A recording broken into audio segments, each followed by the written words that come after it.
2 जुलाई 1995 को गोल मार्केट नई दिल्ली के गवर्नमेंट फ्लैट नंबर 8/2 ए से रात के 8:30 बजे गोलियां चलने की आवाज़ आई। पड़ोसियों को लगा कि शायद किसी ने पटाखे फोड़े हैं। थोड़ी देर बाद इस फ्लैट का दरवाज़ा खुलता है और एक आदमी पॉलिथीन में रखी किसी भारी चीज़ को घसीटता हुआ फ्लैट के बाहर निकालता है। बाहर एक गाड़ी खड़ी थी। आदमी फिर पॉलिथीन को उठाकर गाड़ी की डिग्गी में रखता है और फिर डिग्गी बंद कर ड्राइविंग सीट पर बैठकर कार को तेजी से भगा ले जाता है। रात करीब 9:30 बजे आईटीओ ब्रिज पर ट्रैफिक की भीड़ कम होती जा रही थी। कार चलाने वाला आईटीओ पुल पर पहुंचने के बाद तेजी से इधर उधर देखता है। उसे शायद किसी खास मौके की तलाश थी, पर वो मौका उसे मिल नहीं रहा था। दरअसल उसका इरादा कार की डिग्गी में रखी पॉलिथीन को पुल के नीचे यमुना में फेंकने का था, लेकिन पुल पर अभी भी ट्रैफिक था। लोग लगातार आ जा रहे थे, इसलिए उसे वो मौका मिल नहीं रहा था कि वो पॉलिथीन को यमुना में फेंक सके। उसे डर था कि कहीं किसी ने देख लिया तो उसकी पोल खुल जाएगी। फिर वो डर के मारे वापस कार में बैठ जाता है और तभी उसे एक आइडिया आता है और वो अपनी कार मुड़ाकर कैनॉट प्लेस जाता है। कैनॉट प्लेस पहुंचते ही वो कार को लेकर अशोक गेस्ट हाउस, जिसे अब इंद्रप्रस्थ होटल कहते हैं, के अंदर बगिया रेस्टोरेंट में ले जाता है। रात के करीब 10:30 बजे बगिया रेस्टोरेंट में उस वक्त कुछ लोग खाना खा रहे थे। वो आदमी कार रेस्टोरेंट में पार्क करके रेस्टोरेंट के मैनेजर केशव के पास पहुंचता है।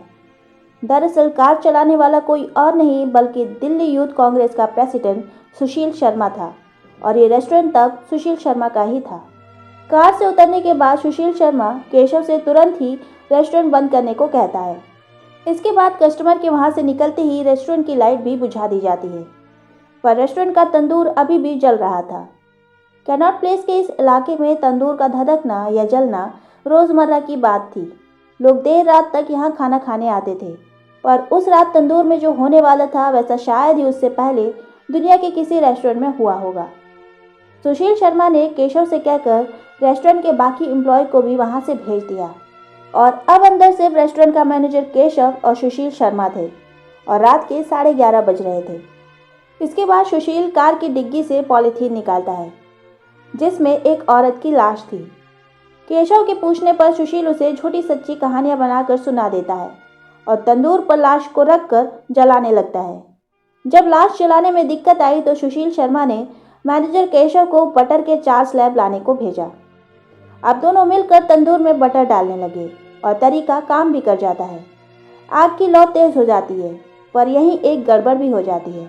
दरअसल तंदूर में डालकर इंसानी लाश भूनने का काम अभी जारी ही था कि बटर की वजह से तंदूर से उठती आग की तेज लपटें और धुएं के गुबार पर रेस्टोरेंट के बाहर फुटपाथ पर सो रही सब्जी बेचने वाली एक औरत अनारों की नज़र पड़ जाती है। अनारों को लगा कि शायद रेस्टोरेंट में आग लग गई है और वो शोर मचाने लगती है। अनारों की चीख सुनकर पास में गश्त लगा रहे कांस्टेबल कुंजू वहां आते हैं। उस रात 11 बजे कांस्टेबल अब्दुल नज़ीर कुंजू और होमगार्ड चंद्रपाल जनपद पर गश्त लगा रहे थे। कुंजू के मुताबिक आग देखकर जब मैं बगिया रेस्टोरेंट के गेट पर पहुंचा तो मैंने देखा कि सुशील शर्मा वहां खड़ा था। उसने गेट को कनौट से घेर रखा था। जब मैंने आग का कारण पूछा तो केशव ने जवाब दिया कि वो लोग पार्टी के पुराने पोस्टर जला रहे हैं। मैं आगे चला गया, लेकिन तभी मुझे लगा कि कुछ तो गड़बड़ ज़रूर है यहाँ। मैं बगिया रेस्टोरेंट के पीछे गया और दीवार फलांग कर अंदर आया। वहाँ केशव ने मुझे फिर से रोकने की कोशिश की। जब मैं तंदूर के नज़दीक गया तो देखा कि वहाँ एक लाश जल रही थी।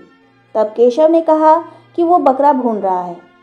जब मैंने उसे बल्ली से हिलाकर देखा तो पता चला कि वो बकरा नहीं बल्कि एक महिला की लाश थी। तो मैंने तुरंत अपने एसएचओ को फ़ोन कर इन्फॉर्म कर दिया।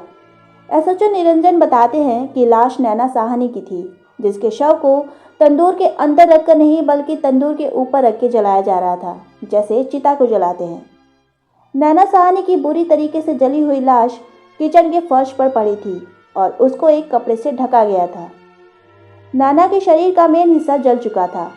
आग की गर्मी की वजह से उसकी अतड़ियाँ पेट फाड़ कर बाहर आ गई थी और लाश आधे घंटे और जलती तो कुछ भी नहीं बचता और जांच करने में काफ़ी मुश्किलें आती। दरअसल सुशील शर्मा और नैना साहनी शादीशुदा थे, लेकिन सुशील ने अपनी शादी को पब्लिकली अनाउंस नहीं किया था। जिसकी वजह से नैना हमेशा सुशील पर दबाव बनाती थी कि आखिर सबको उनकी शादी के बारे में कब बताओगे।